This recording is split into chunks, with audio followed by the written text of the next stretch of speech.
Hello everyone, we're going to have a little bit different format for this episode. This is going to be Reflections by the Watering Hole. Let me know what you think.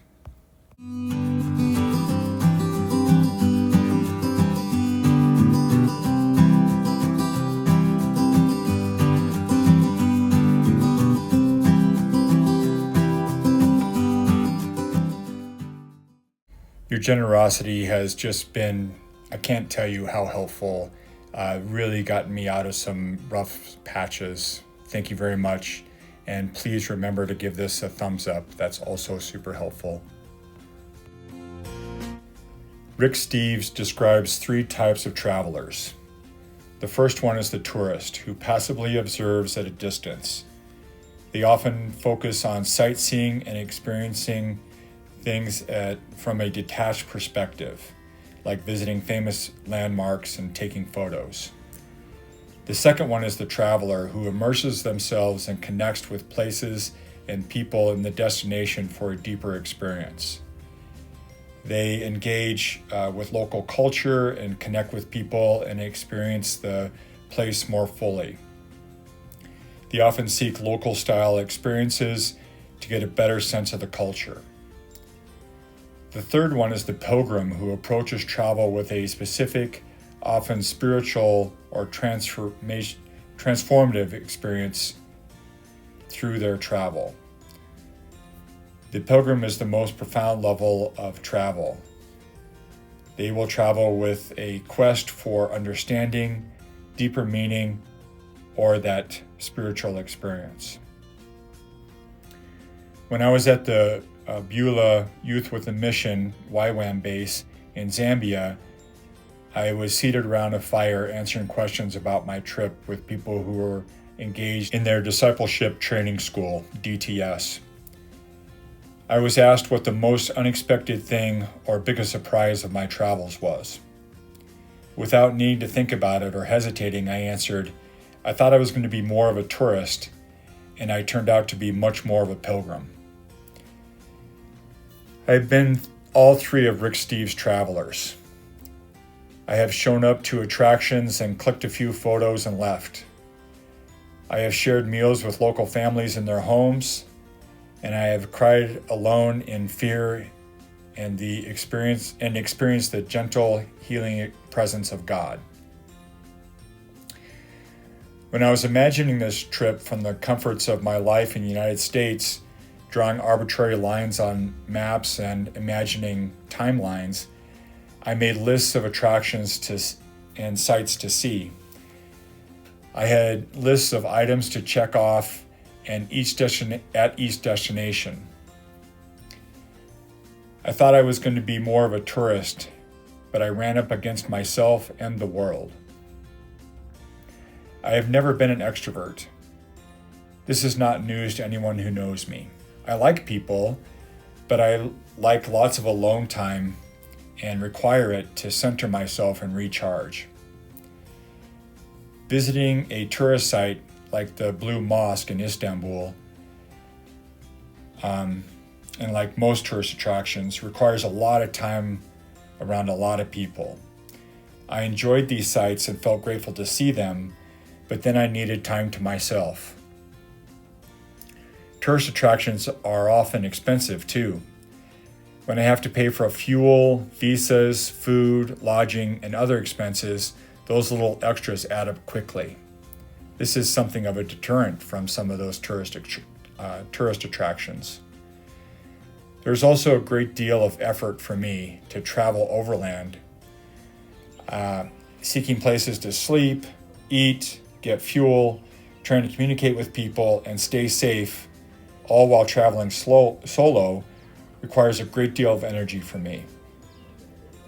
I understand there are those who can leave home with a small backpack and a few coins and travel the world using half the effort that I am with all of my creature comforts.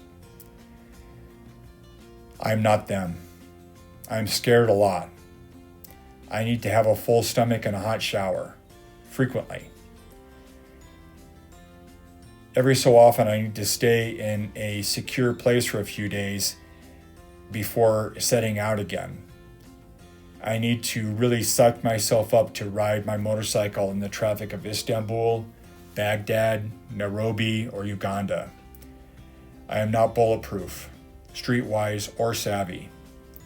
I rely on the grace of God and the kindness of strangers, and frequent electronic connections with my friends and family. I thought I was going to see all those sights and do all those things, but I have learned more about myself and God. I have realized how safe and comfortable I was in the United States, and particularly in the West. Since I've been removed from my family, friends, language, culture, and comfort of my day-to-day life, I have learned that my life currently has been distilled down to food, health, safety, some relationships, fuel, paperwork, and finances. I know I will always require those things and required them before, but their urgency has never been so clear and demanding. Despite feeling stripped down and vulnerable so much of the time, I have also felt comfortable and even elated. I've experienced moments of clarity when I truly experience where I am and what I'm doing in a particular moment. The noise in my head and thoughts, expectations, feelings, traffic, or a million other distractions are silent for a moment, and I am truly present. Speaking of expectations, I have found this to be my greatest weakness. Expectation gives birth to impatience, frustration, fear, and anger. Expectation diminishes or eliminates my happiness, hobbles my decision-making, and keeps me from being present. Expectation is a result of seeking control, and seeking control is born out of fear. And I'm afraid a lot. I'm constantly being reminded that my expectation / control / fear is the source of my frustration and can be exhausting. I try to trick myself and widen my parameters for my expectation, so I allow myself to be happy if I arrive at my destination within 2 hours of an ETA instead of 30 minutes. This is only an attempt to trick myself and still robs me of happiness and contentment. Somewhere there is a peaceful zone between expectation and goal.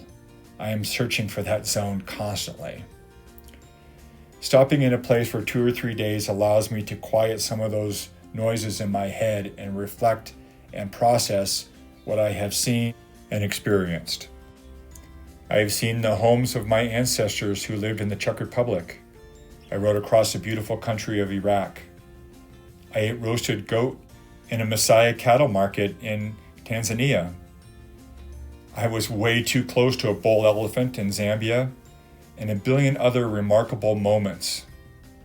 I have met some incredible people that are far beyond anything I could have imagined.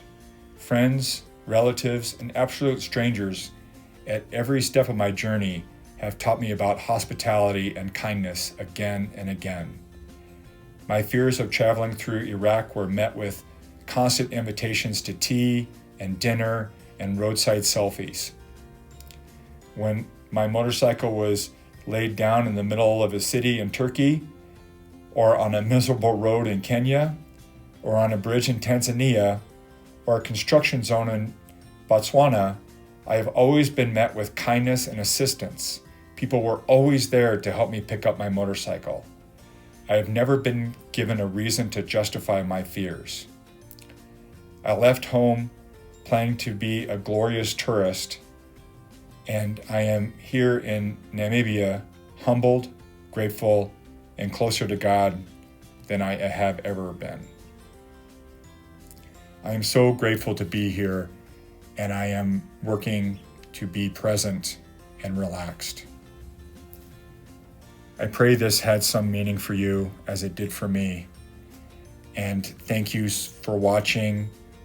And please go over and give Tim a look. He's a great person. I love him so much. And as always, peace and love to you all.